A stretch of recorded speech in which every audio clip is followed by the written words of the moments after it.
so that they can practice and learn the skills that they need to be able to advance in their programming. And then we'll go over some programming tips and things that I've kind of learned over the years that help the students and help the team with the programming run a little bit smoother. And then I got some links at the end we'll go over where you can get some help. There's lots of resources out there, but there's just some of them, the resources that I've used in the past. So to know your team, the key thing is to know what kind of experience your kids on the team have.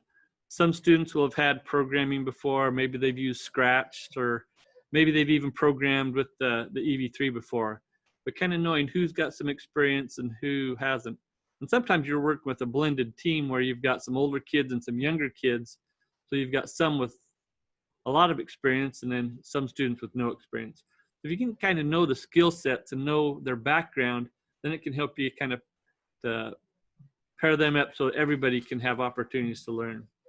One of the things I find very useful when I get into programming is I like to pair up a student that's got a little more experience with a student that may have no experience at all. And I have them work in a pair of two, and they sit side by side and program on one computer. And here in the virtual world, it can be the same thing. You can have a couple of them working together, even remotely, over the same session. And you have one of the students doing the typing and the other one really looking over their shoulder assisting. And sometimes I like to put the less experienced programmer as the one typing it and the more experienced one helping to explain and walk the person through it. That way it really gives them an opportunity to be able to learn and work together, as well as building those teamwork skills that they need. So we're going to start with some of the basics here. And really these basics here, with these core building blocks, you can really program all the things that you need to be able to perform missions in FLL. There's a lot more advanced stuff that you can get into, but these are the basic building blocks that allow them to be able to perform the missions and get started and feel like they can know where to get going. So we're going to cover how to drive straight for a specific distance. And then we're going to talk about precision turns. There's two main types of turns. And we'll talk about the pros and cons of the different turns. And then we'll also get into using a weight block with sensors. And that's kind of the gateway into sensors. And it seems a lot more difficult than it has to be. And so using a simple weight block with sensors really simplifies that down in a way that the students can understand it a little bit better. All right, so if we kind of look at how to drive straight. To drive straight and to drive at all, you're going to end up using what's called a move block. And there are two types of move blocks that you can use. You can use a move steering block and a move tank block. And so there's some subtle differences between the two, but they both will do the job of being able to have your robot move forward. So the move steering block, it allows you to be able to control the motors with one power level and then control the level of steering.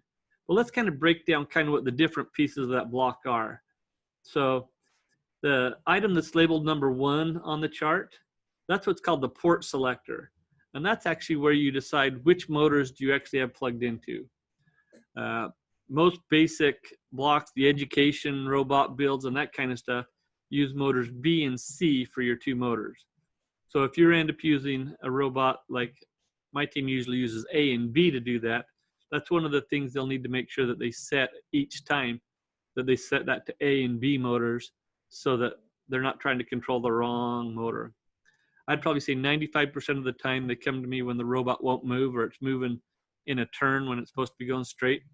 It's because they've got motors B and C selected instead of the A and B motor. So it's controlling the wrong motors. So that's the port selector. It really just says which motors you have plugged into the EV3 brick. The second one is the mode selector. And the mode selector drop down, when you click on that, it allows you to turn the motors off, turn the motors on. You can also have the motors on for a certain number of seconds, or you can have it on for degrees, or you can have it on for rotations. The one you'll probably use the most is on for degrees and on for rotations. And they both achieve the same thing. In some ways, it's kind of preference whether you like to use the degrees and the rotations. And I'll get a little bit more into that as we get into some other blocks later. And then the third one down there are the inputs. and the inputs are the area where you can put in your values for what you want specifically to characterize how you want the robot to run. In the move steering block, the first one on the left under the number 3 set of inputs, that's the one that controls whether it's driving straight or right or left.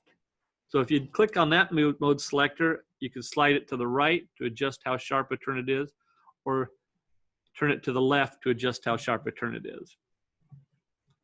The move tank block works a little bit differently. The tank drive is controlled, the turning is controlled by applying different power levels to your right side motors and your left side motors. So if you wanted to make a really sharp turn, you could put 0 power on one motor and full power on the other one, and then it would actually do a pivot turn. So you can control the turn by the amount of power you provide to each side of the motors. And then it has both of the move steering and the move tank blocks has the ability to set how many rotation degrees or seconds, depending upon what mode you've selected, to be able to control how far the robot goes before it stops. So there's really 3 ways you can calculate how far the robot needs to go. So in that area where I talked about where you put in the number of degrees or rotations you put in there, the hardest part I think sometimes is for kids to visualize how far is that going to be. If they need the robot to go halfway across the mat, how many degrees of rotation is that, or how many rotations is that? So there's 3 ways that I found to really teach the kids to be able to determine how far they need to program in it. And the first one is you can use math. And so this is a way to be able to reinforce those skills that the kids are learning. And for some of the younger kids, it might be a little beyond what they've had in school already. But you can calculate the number of degrees of rotation by first finding the diameter of the wheel. And there's 2 ways to do that. You can either measure the diameter, or you can look it up. If you just search on, just Google the Lego wheel size, there's a chart that'll come up that'll tell you the size of each of the different wheels that you have. So the wheel I've got pictured in the slide here is a common wheel that came in with the Lego Mindstorms NXT kit that our team has used off and on for years. And so its total diameter is 81.6 millimeters. So the key thing to be able to find how far it's going to move with each rotation is to calculate the circumference of that tire. So if we know the diameter, we can find the circumference by timesing the diameter by pi to give us the total circumference in millimeters, and then we can convert to centimeters. So for that wheel that I talked about, the 81.6, it'll actually go 25.62 centimeters in one rotation. So every time they put in a rotation, it's going to go that far. So if they know that they need to go a certain distance down the field, for instance, they need to go 160 centimeters, they could find out the exact number of rotations just by taking 160 centimeters and dividing it by the 25.62, which is the circumference, which would mean they could program into it 3.9 rotations. Now, that isn't always going to be exactly precise, exact where it needs to go, but it's going to get them within a small window that they can then start to adjust and fine tune. Otherwise, what I found happen is kids will say, okay, I'll put in 1 rotation and it goes a little bit. And then they go 2 and 3. And so they've iterated through it, 20, 30 times before they start to get close. By this way, they can actually calculate it and get a value that's close, and then they can just fine tune from there. So that's one way you can actually use to be able to find the distance to put into the input field on the move block is by calculating it. The next method that we found that's kind of helpful is you can actually take the tire, the type of wheel that you're using, and you can make a little jig that you can use. You can physically just sit on the table and roll down the mat and then count the number of rotations. So, and then if you're programming degrees, you just times the number of rotations by 360 to get the degrees. So I have one of the Plasma members here that's actually going to demonstrate a jig that we built on the table and show you kind of how you could use that.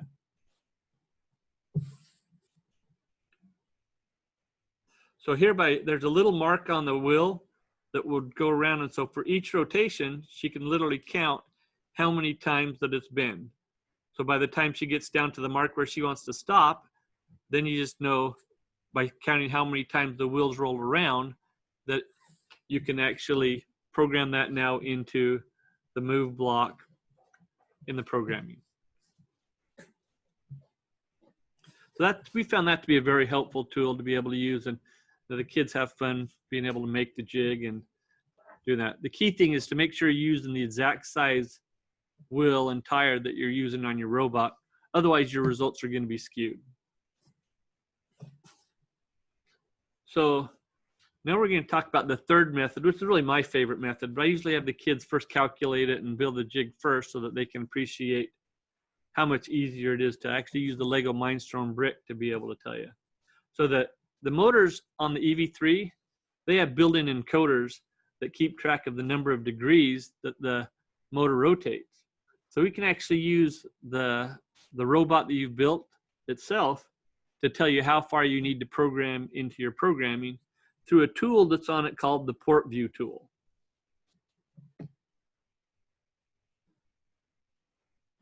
So the Port View tool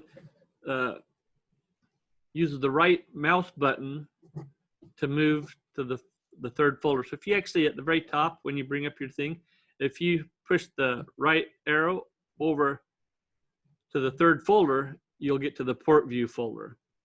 And from there, you can use the right button to scroll through your different type of inputs that you go through.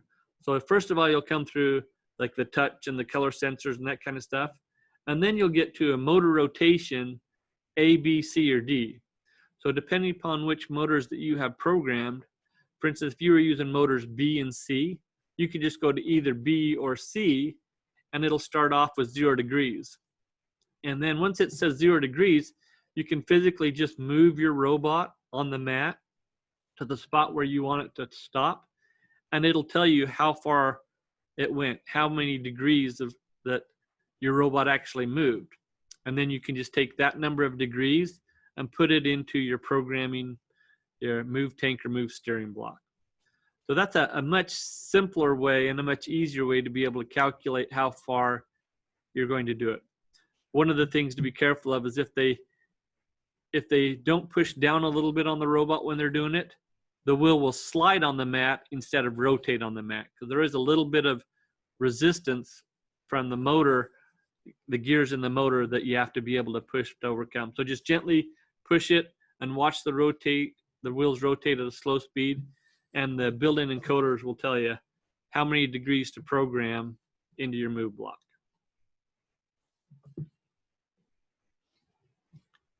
All right, so now that you've got the number of degrees, you can actually enter that in to the input field, either in your move steering or your move block. For my teams, we've usually found that it's much easier to use degrees than rotations, because in a rotation, you're looking at like 3.125, you're getting down into the precision thing there. And it was a little harder for the kids to visualize that versus if you've got 720 degrees and you need to go a little bit further, you can add another 20 to 30 degrees onto it. So we choose on my team to program everything in degrees and keep it consistent. And I think that's the key thing, is if you keep it consistent one way or the other, then whichever one of your team's members is working on it at the time, everybody can understand what's going on. And otherwise you'll get somebody programming 720 rotations when one thought it was degrees and the other was rotations. So here's just a basic challenge that I've actually used with my team, and it's a great way to be able to have them start with a simple program and a challenge and make it fun for the team. So what we do is we basically take and mark 2 marks, either on a table or on a big piece of paper.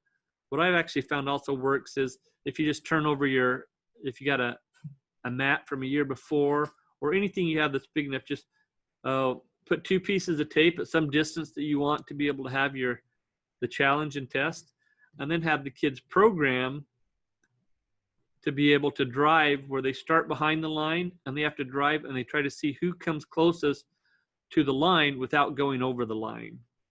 And you can have several different teams programming that and still just use one robot to download it and take turns to see who can actually get closer to the line. So we have a demonstration here of a table on the table where we've made 2 lines and programmed a robot to be able to drive forward and stop. So there's a green line that's about 3/4 of the way down the table that we started in the starting line back here in a box. Now we're going to see how close we can get to the line to stop.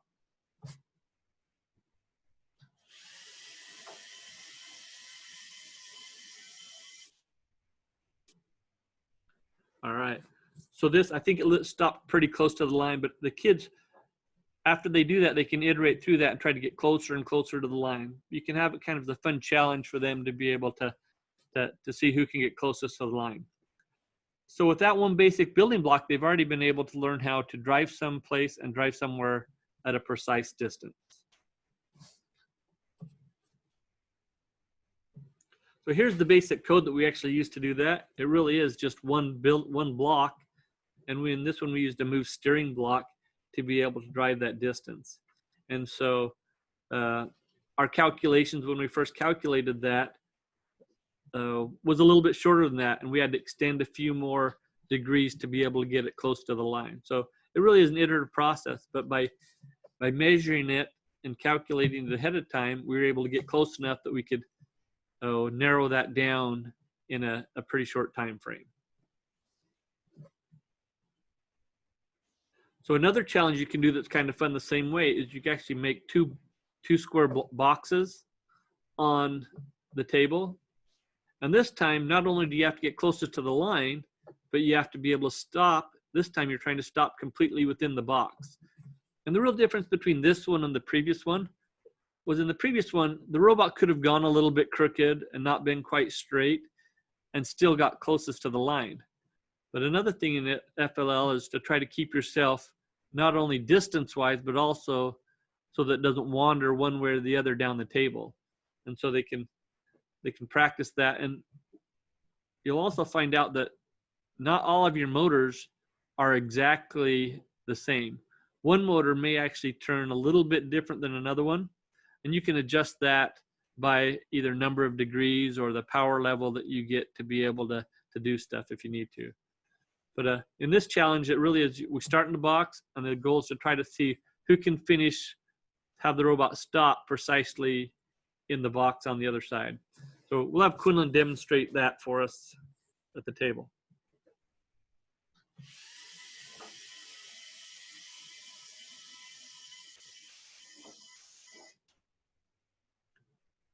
All right, so this time it looked like the robot wandered a little bit to the left. It stopped distance-wise, that was fine, but it wandered a little bit to the left. And that's one of the things which is good practice, because they practice getting this and tuning it in.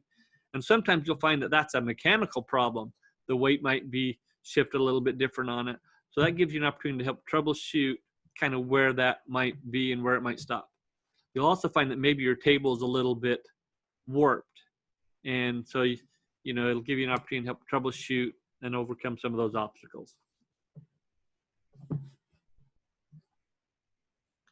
So for the stop and box code, it was the same type of stuff, the same programming block. This time we used a tank block to be able to do that, where we gave both motors a power of 75% power, and then the total number of degrees that we had it go to be able to stop in the block. And the last part on this move block that I didn't talk about earlier, that's kind of a key one, the one where the checkbox is. That checkbox, the checkbox has it in brake mode at the end. So when it's finished running to the certain distance, the wheels will brake. The other option is to have it coast. And the downside of coast is if you're trying to go to a precise distance and then perform another action afterwards, depending upon the speed that you have, the power level you provided, you'll have some momentum build up, and that momentum will carry you further than what you want, and it's less repeatable from each time you run the motor. So if you use brake mode, you'll find that it's a more repeatable scenario that you can test and fine tune your programming in.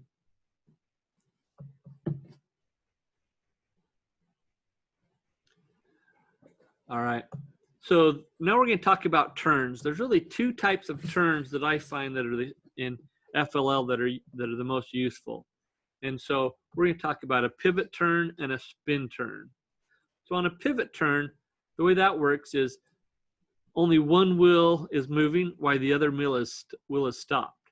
So if you need to turn 90 degrees, your whole robot 90 degrees to the left, well then your left motor you would actually give it 0 power, and your right motor you'd give it power so that it turns. And that way it does a pivot turn around that fixed wheel.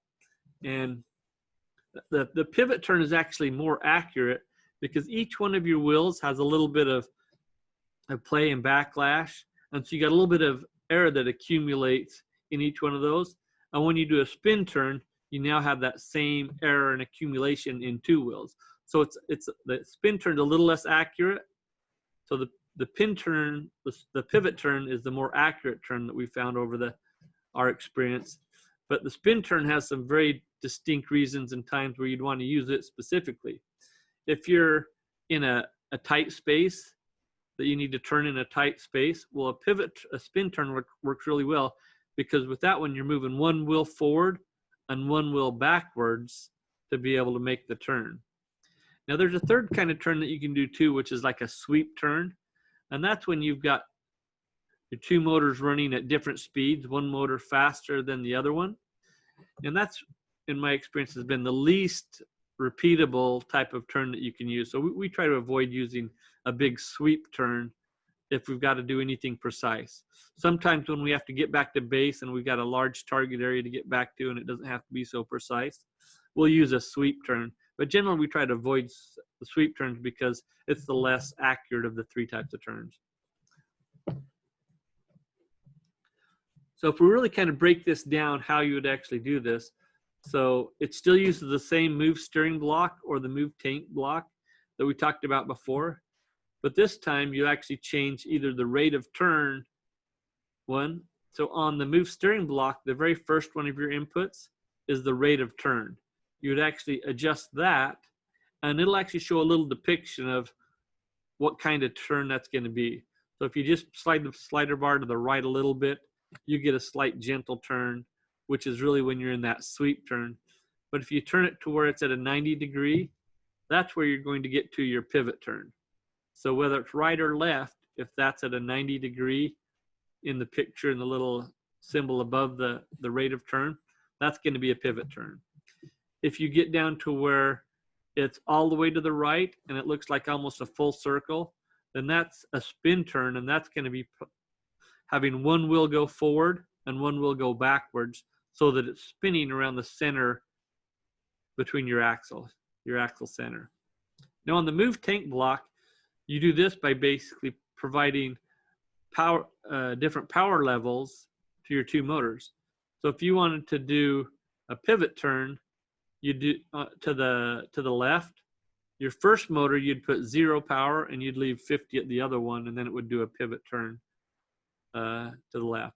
If you want to do a spin turn, you would actually use the same power levels, but you'd make one of them a negative. So in this example here, we'd make a negative 50 for the left motor and a positive 50 for the right motor. And that would do the same thing. It would pivot, it would spin around its center of axis. So a challenge I like to give the students to be able to work on the pivot turn is I mark off a spot on the mat or the table that we're doing and have them drive the robot down and around it and come back and cross over the starting line. That way they have to go down straight, they have to do a pivot turn, drive straight, do another pivot turn, and then come back. And they learn real quick that first turn is exactly the same as the second turn. So once they get the first turn correct, the rest of it's pretty easy to program. So we have a demonstration here that Quinlan's programmed on the robot to show how we would go down and pivot around the yellow box that's right in the center of the mat.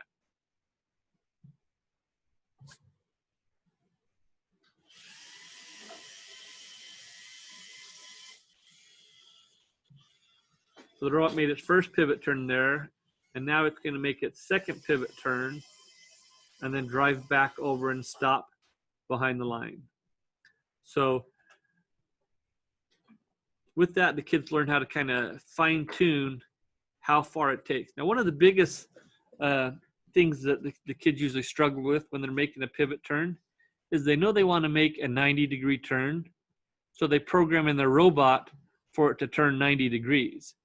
But what they're getting confused is you've got the wheel rotation is different than the rotation of the robot. So they're having to convert a linear rotation of the motors moving forward into a rotation of the robot. So they're two separate things. The rotations that they're turning with that is around the wheel axle and isn't the rotation of the robot. So that's usually one of the things they get. They make the mistake once or twice, and then after that they have it. So this is the code that we actually use to program the mission that you just saw. The first one's just to drive forward, and then it's a turn, and then the next two,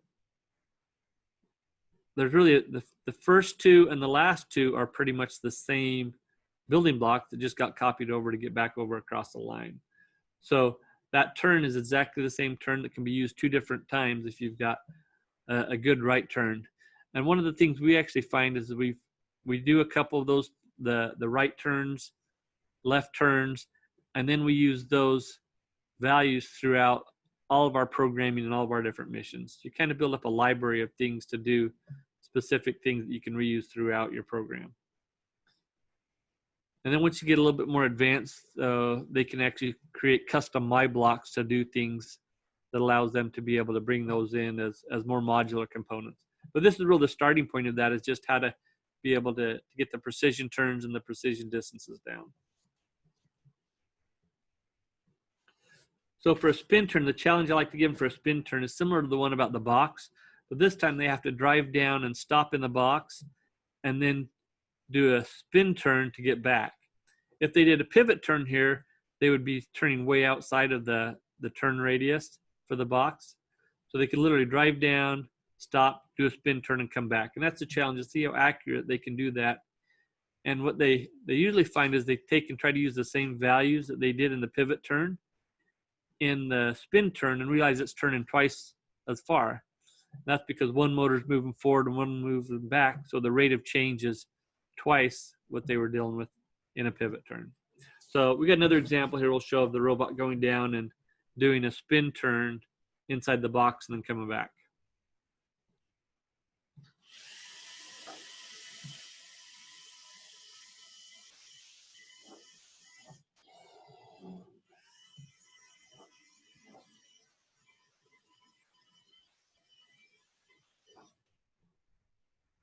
All right, so it went down, it drifted a little bit, but it turned around and made it back completely into the box there. So then the different things on this mat, the mat that we did, the different challenges here, they're just made out of different color electrical tape. So if you have some black electrical tape or even blue painter's tape, that kind of stuff work. Black electrical tape works really well because you can actually use it to simulate the same thing as the black lines that are on the mat. For when you get in to start using the color sensors and light sensors to be able to detect lines. All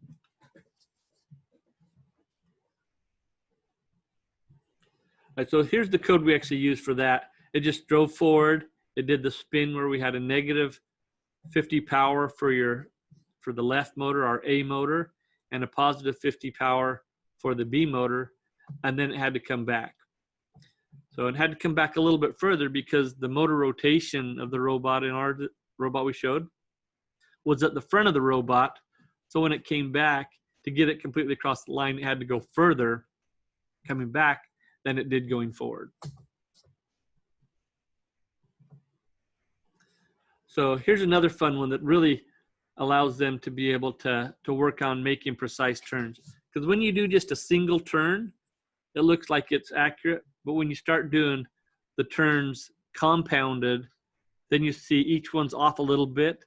By the time you get at the end, then you've accumulated quite a bit of error between 4 different turns. So the goal of this one is to just have it drive around the box and get back to right where it started from, to see if they can try to get the robot to make it all the way around and end right where it started. So we got an example of this we're going to show right now.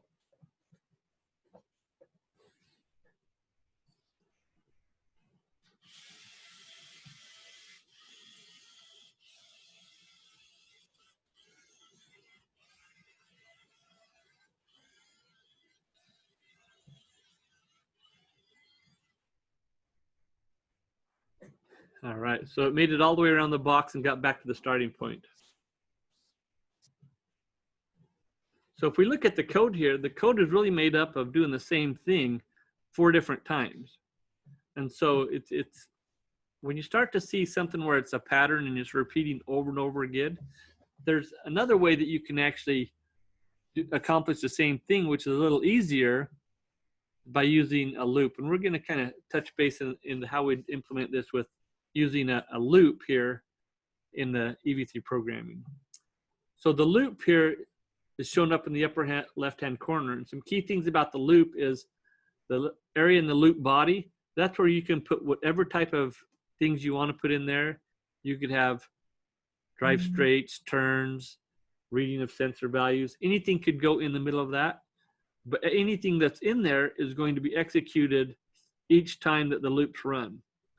And on the loop control, there's lots of different options to be able to choose from. The default is the infinity sign. So what that really means is that loop's going to run until somebody physically stops the loop. It's going to keep running and running. So what you can do is you can actually select on that loop body for a count. So in our case there, we had 4 corners we had to go around. So there was 4 different segments of drive and turn that we had to do. So we can actually implement that by setting the loop count to 4 and then just providing only one of the drive and turn segments in the middle of that to be able to drive around the square. So here we're going to do the same exact challenge, but this time we implemented it with a loop to be able to get around there and to be able to accomplish that. So Quinlan's going to demonstrate that for us now.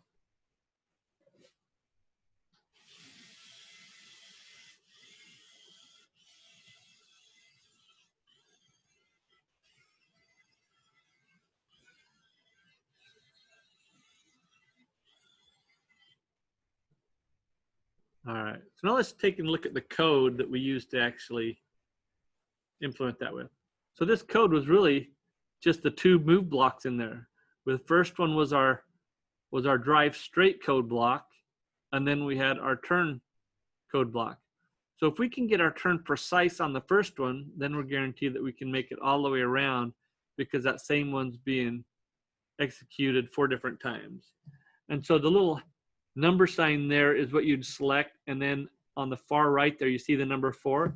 That's where you put in the counter to see how many times it needs to go around the square to be able to do that.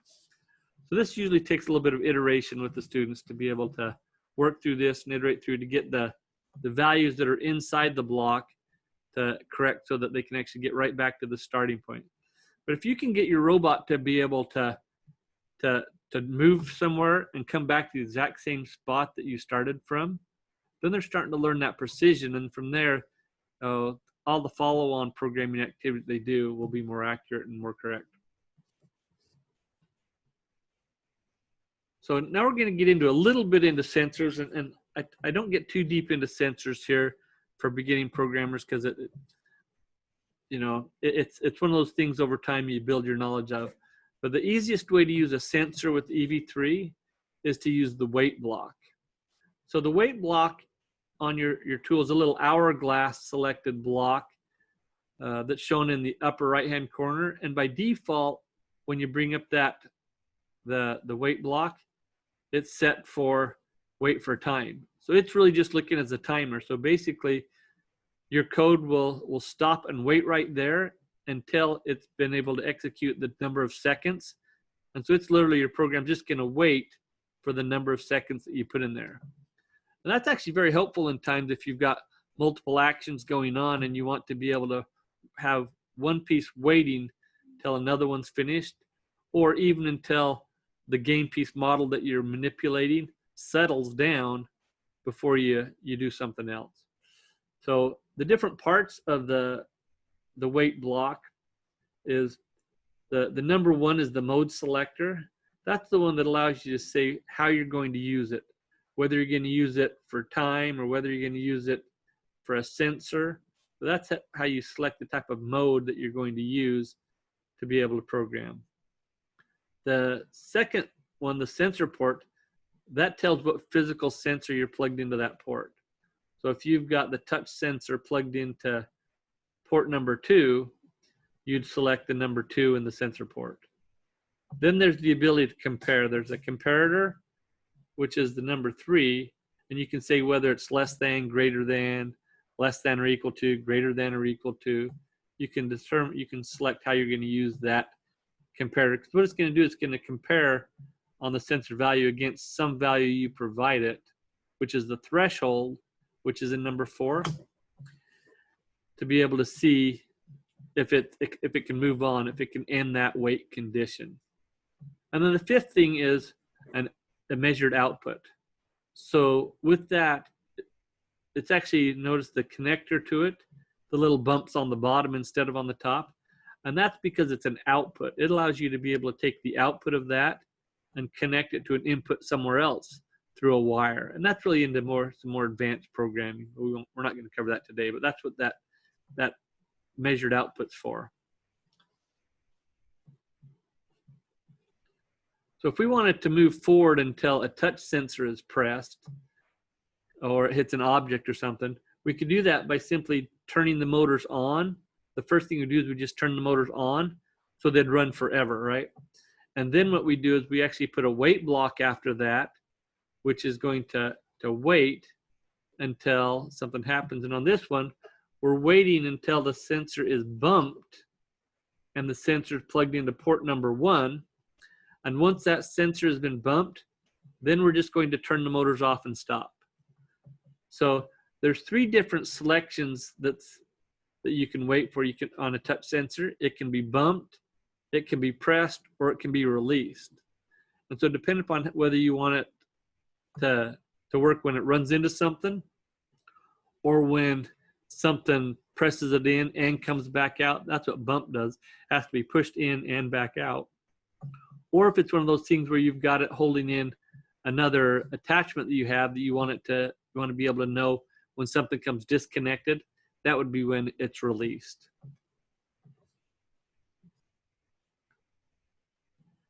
So on this one, you can actually do a similar challenge that we did on the drive to distance, but here you can have it drive into an object or a wall and then turn around and drive back. So this one, it would drive forward until that touch sensor is pressed in, and we use press because that's way when it makes contact, it'll stop right then and then move backwards. So Quinn program that, and we'll demonstrate it now. So she starts it, drives forward, and then it bumps into the wall. And once it does, it turns around and drives backwards. And so depending upon where you place your touch sensor on your robot, you can have it determined lots of different ways. Sometimes you might want a touch sensor on the front and the back, or there's different places you can do it, but you can use it for lots of different situations. Let's look at the code real quick about what it took to be able to do that. So the first one was really just to drive forward straight. Then we had our wait block, and this time we have a 1 in the input selector because it's waiting till it's pressed. We stopped the motors so that it didn't try to drive forward anymore. And then we told it to just drive back a certain distance till it got behind the line. So with that, that's a simple sensor that can be used to get used to using sensors at the beginning. And using the wait block makes it a lot easier.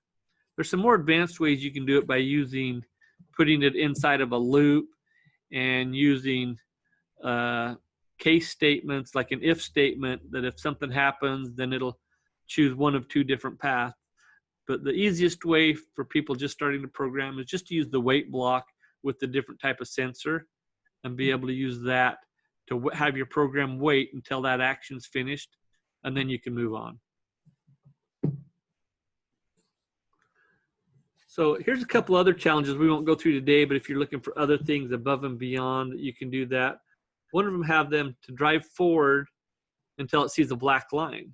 And with that, it could use the same weight block, but instead of a touch sensor, you can have it using a color sensor towards detecting the line. I know on the FLL map this year, there's lots of black lines that can either be followed or used to identify where to stop for different mission models. So there's lots of opportunities to use the black line or even the white line. You can use the white line that's around the black to determine where to stop and line yourself up for different mission objects. You could also have them pick a different color. Use the color sensor to stop on red, blue, or white, different colors that they could use.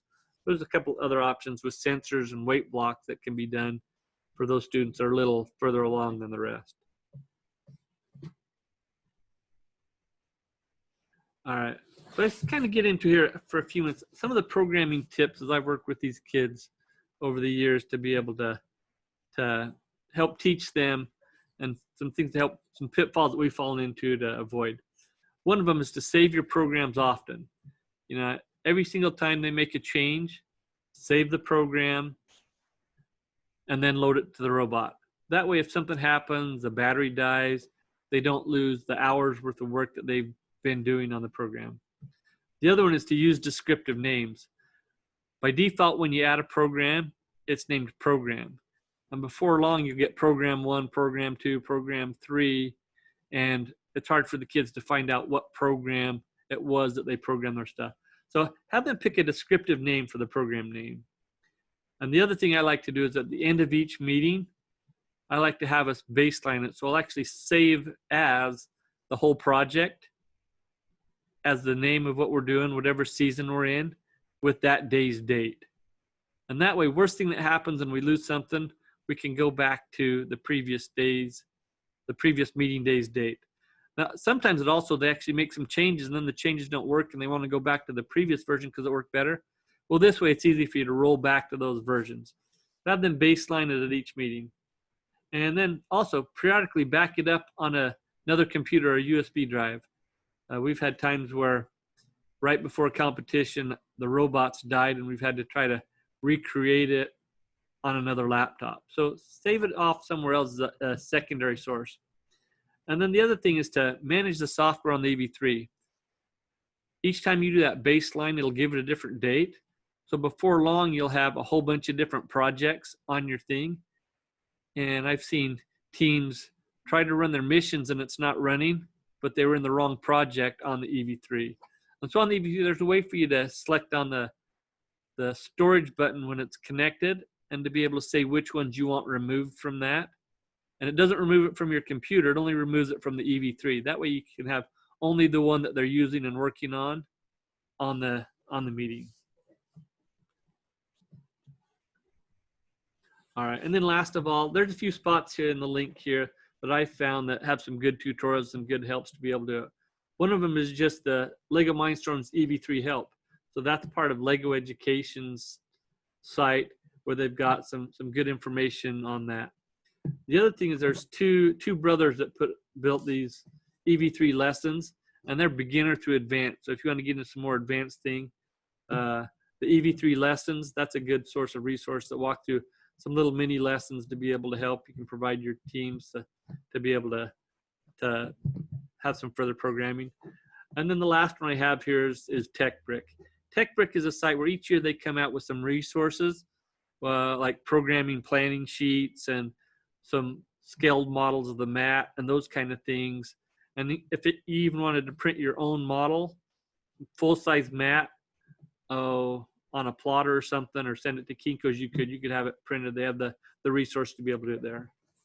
So at this point, I'd like to just kind of open up if you wanted to, unmute and you had some questions that you guys wanted to ask. We got a few minutes now to answer some questions here before we end our Zoom meeting today. Does anybody out there have any questions?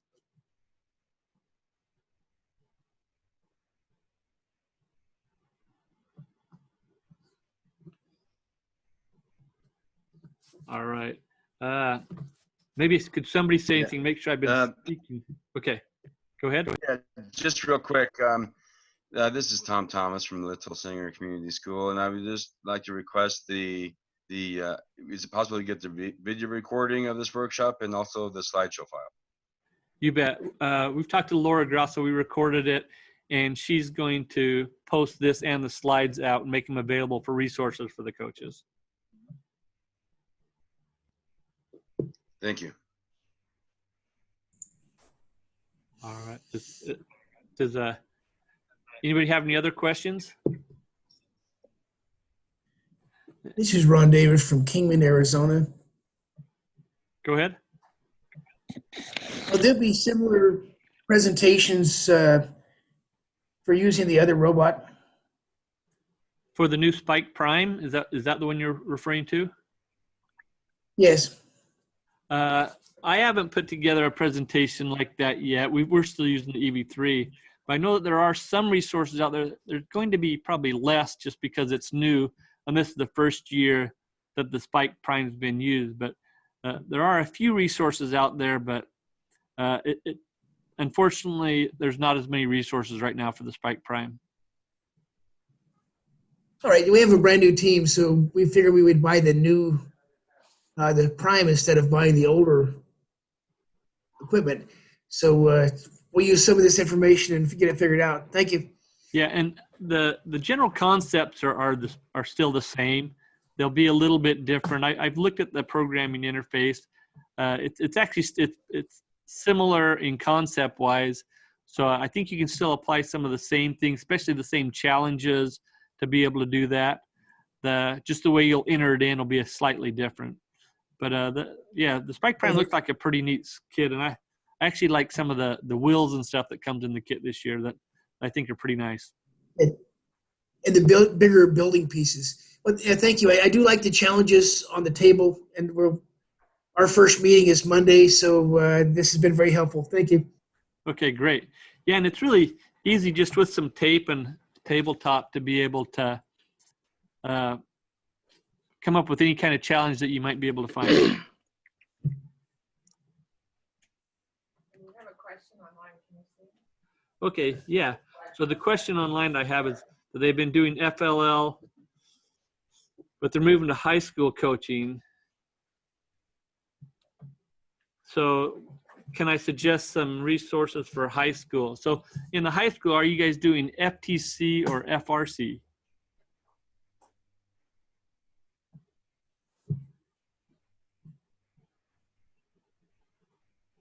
Not sure. Okay, not sure. So a couple things there. FTC, it's a smaller robot, about 18 inches by 18 inches.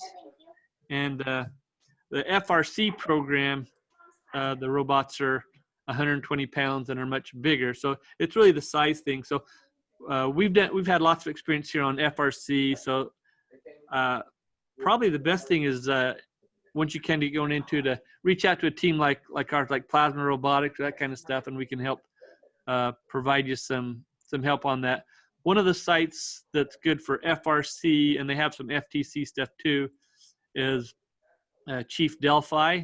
It's a site out there that's available where you can, lots of different people are part of it, where they all post questions and answers to be able to do that. And then FTC, I think there's a pretty good Reddit community of information on Reddit. And then the other thing, one other resource is there's a Discord server set up called the FRC Discord, which has information and lots of resources and users for FRC. All right, so the other question, would you recommend using Scratch programming over the EV3 lab programming? I think personally it would depend upon what the experience of my team members are. If you've got some team members that have been using Scratch and they've had that in some of their classes and they're familiar with Scratch, then it'd probably be a good thing to be able to try and use. I like the EV3 programming language just because it's pretty simple and straightforward. There are also a couple other options with using Python, more of a structured language that could be, so if you got some more advanced students as well. So I think it really depends upon the experience level of your team on whether you'd want to try to go something like Scratch versus EV3 versus Python.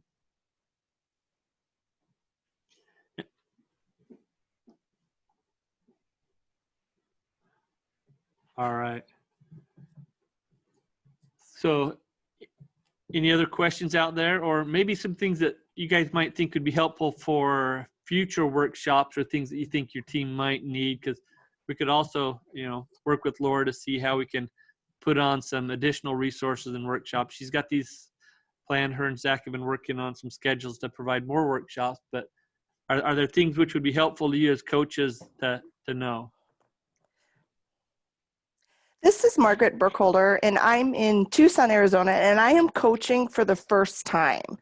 And so to have just some supports for brand new coaches. So in our school, we have the older team, we have a middle and a high school team. So we have FTC and FRC, but it's still like just working with young people and trying to get this level out of them, because our team is just 3rd through 5th grade. So just supporting those littlest guys. Yeah, and I think that's key. And I know the very first year, it seems kind of overwhelming. But when you realize there really are a lot of other people in your exact same situation and a lot of teams and people that you can get help with, that it really does make it to where it's doable. I know our FRC team actually helps mentor a lot of the FLL teams here in the area, because a lot of those kids have gone through the program and they've experienced it and have been through that. And sometimes they can reach the kids at a little different level than sometimes we can as an adult. But then there's also, reaching out through Laura and the ASU, who's the partner on FLL here. There's a lot of resources that she has and access to, like coaches like myself and others that can help out with anything you guys need help with. And we're always more than happy to help out and answer questions. And I can even provide you my email address if you guys want to have questions and want to email. I can answer questions for you that way too, if you have some questions that come up in the future. So I'll just give that to you guys out here right now, so that if you want to write it down, you can always email me later. So the best address is it's russ.harris@cox.net. And I think they're going to go ahead and put that in the chat window so that you guys have that. If you have some questions in the future you want to be able to send out and get help with, and we'll do whatever we can to help answer those questions when they come up.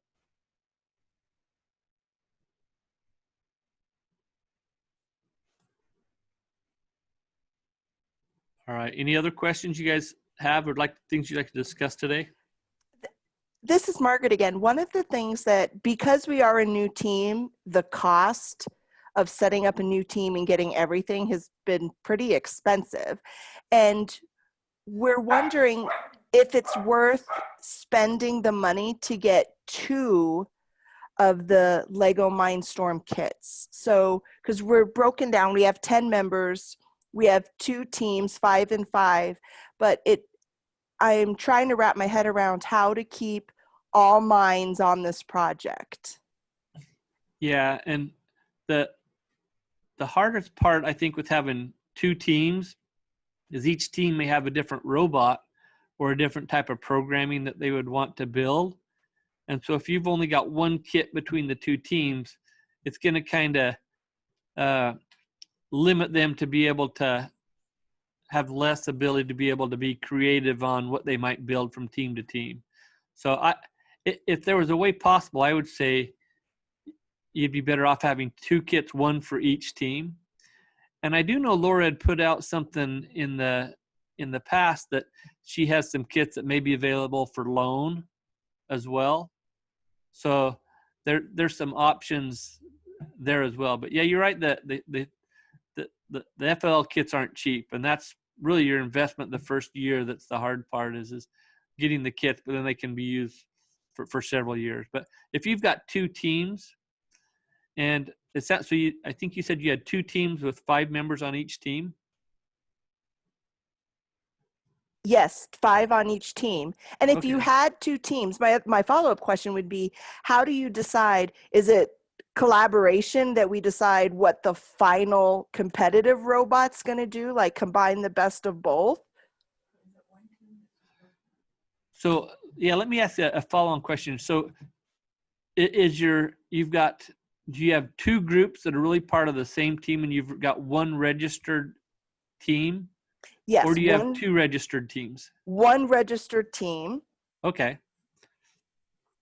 Yeah, so really on that kind of stuff, you know, if you have one registered team, then you would probably be okay with one robot, because you're only going to be able to take one robot to competition anyways.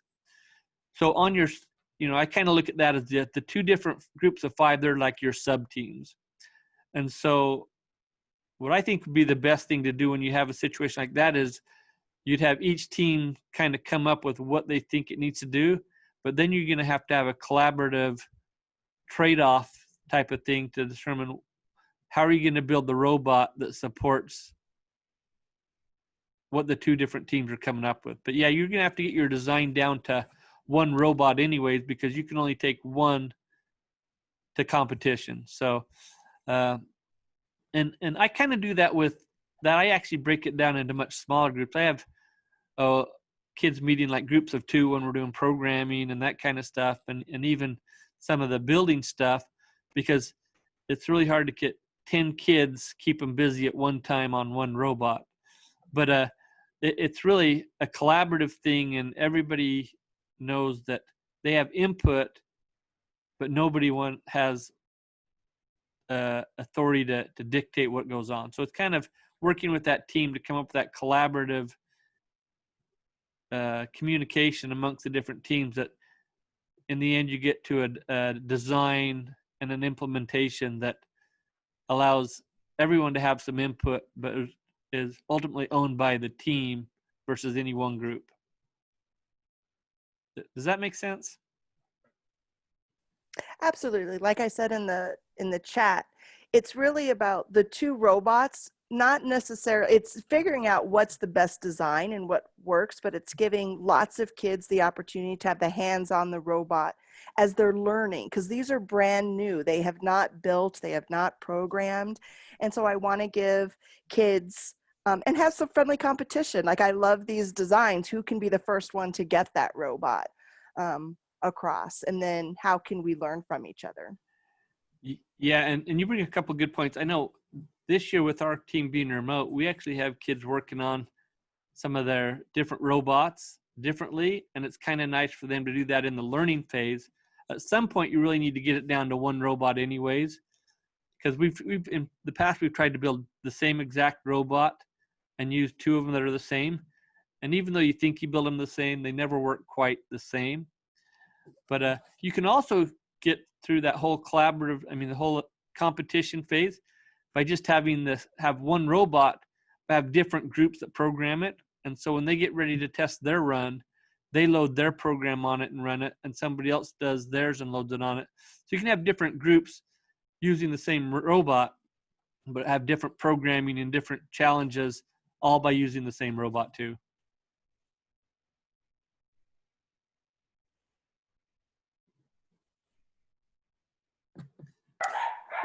Russ, and of course now my dogs start barking, but Russ, how are you handling the virtual part? Because our school, this is a school-based team, our school starts hybrid learning on Monday, but we've had them in for 2 weeks in the afternoon. But we have about half of our team together and the other half is online. And so we're using the First at Home curriculum on Thursdays, and then on Tuesdays we're working on building our set and going through the like in-person design. What are other people doing with that virtual piece? And do we see live competitions or in-person competitions happening this winter and spring? Those are great questions, and I can tell you what we've been doing here.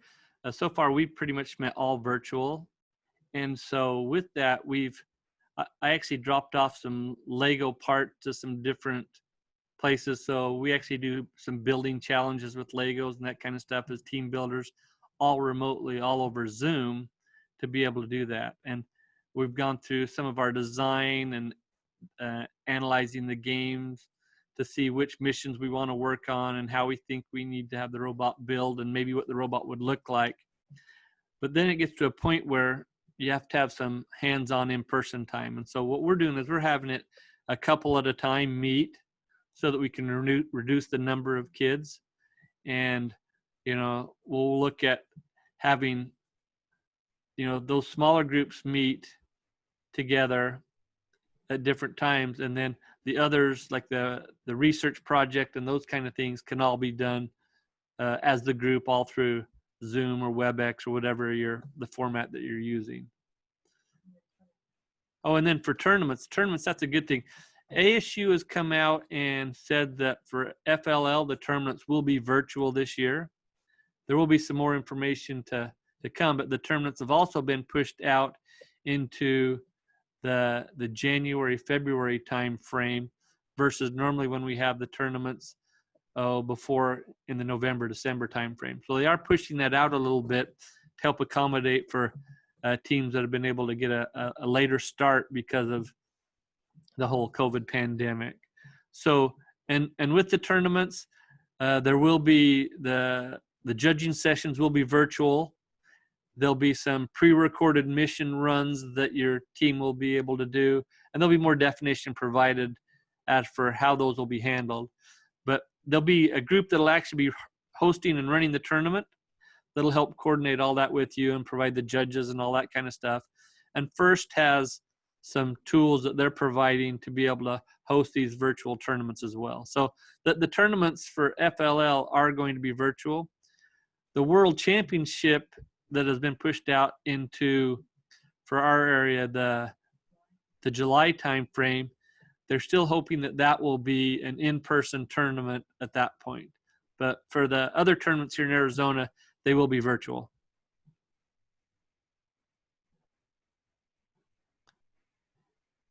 Did I answer all your questions there? Yes, it did. Okay. Is anyone considering in-person, like regional scrimmages? Because I completely new to this, but my daughters did FRC, and the in-person piece was really an important part of that experience. And I know their team had hosted some regionals, just scrimmages, and we'd like to be able to offer that up to our kids. So for families in Southern Arizona.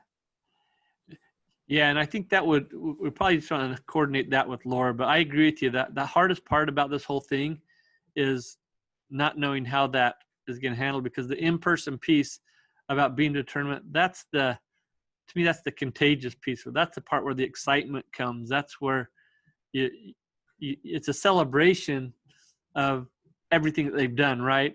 And so are we going to have that same thing in a virtual environment? I'm hoping we can, but that is one of the challenges ahead of us is how to handle that. And I know they've talked about some scrimmages, but I don't know, they really haven't talked about them as being a live scrimmage or not yet. Yeah, so something maybe later in the year on that would be an option for a live scrimmage. How will the team up mission be done if the robot runs are virtual? Mission A. So yeah, on the ones where you have to team with the other side, if I remember correctly from one of the updates that came out, it is assumed that the other team on the other side would have done it, so you'll automatically get the points for that team up mission.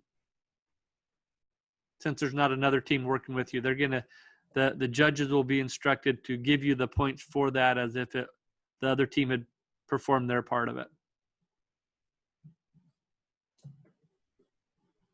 So that I didn't repeat that question on the phone here. On the chat it was, how will the team up missions be done if the robot runs are virtual? So that's if there's a mission that requires something from both teams at the table to do it, you'll be given the points as if the other team had performed their part correctly.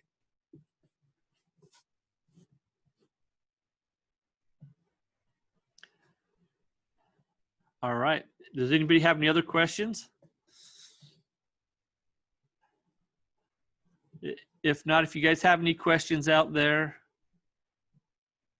Okay, there's another one that just came in here, so. Yeah, so if you're getting the emails about the training, the question is because I've heard of this training, can I assume I'm in the loop and will hear updates, or is there a list serve I can join? So if you're getting the emails from Laura about this training, then you are on her email list from the Arizona FLL view to be able to get those updates. So, and when you talk about updates, the other thing I want to encourage you guys, FLL themselves, as part of First Robotics, has game updates that they provide to the challenges and updates and questions that come in. So make sure you check on the resource page where you got your initial information and look at the game updates, because they're always updating those throughout the year as people have questions and they ask answers and they answer the questions. All right. Well, we appreciate everybody joining today. Hopefully this was helpful. If you guys have any other questions you have or things you'd like to see in some workshops, let Laura know, send me an email. I can help out however I can. And just hope you guys all have an enjoyable season working with your students this year in First LEGO League. Thanks.